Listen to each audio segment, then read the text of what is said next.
The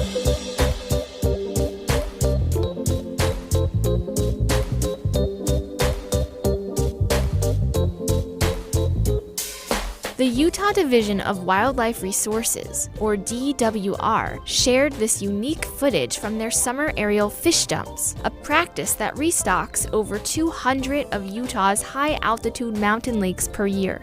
Planes zoom just above the tree line, carrying hundreds of pounds of water and up to 70 pounds of fish.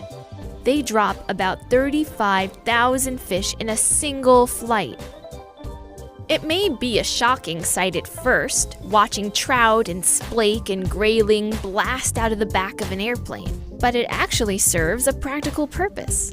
What is that purpose, though? Why does Utah need to restock its lakes at all? And does that dramatic fall hurt the fish? It seems like there must be some other way to get the fish up to the lakes, so why use airplanes? We'll dive into the process of aerial fish dumping and explore why it's such a vital annual practice in Utah and other states around the U.S. Because the lakes are such popular fishing spots for hikers and campers, if Utah's DWR didn't restock the lakes every year, they'd be fishless. These fish are raised in hatcheries specifically for the summer aerial drops, and they're bred to be sterile to avoid disrupting the lake's respective ecosystems with an uncontrolled population explosion.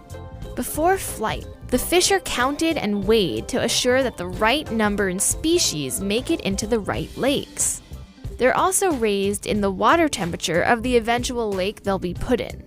The DWR claims that more than 95% of fish in each drop survive the fall. But how do they ensure that? The young fish are specifically grown to reach 1 to 3 inches long.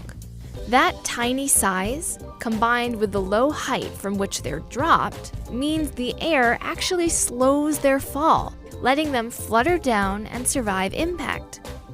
The aerial dump practice began in 1956, but before that, fish were loaded into milk cans strapped to horses that hauled them up the mountainsides. The treks were strenuous and less efficient, meaning more could go wrong before reaching the lakes. Vehicles have no way to reach these high-altitude lakes, so airplanes have proven to be the most viable option.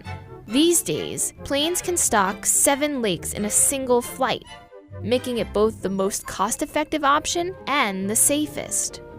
Aerial drops may be done for the year, but keep an eye out for the flying fish again in July.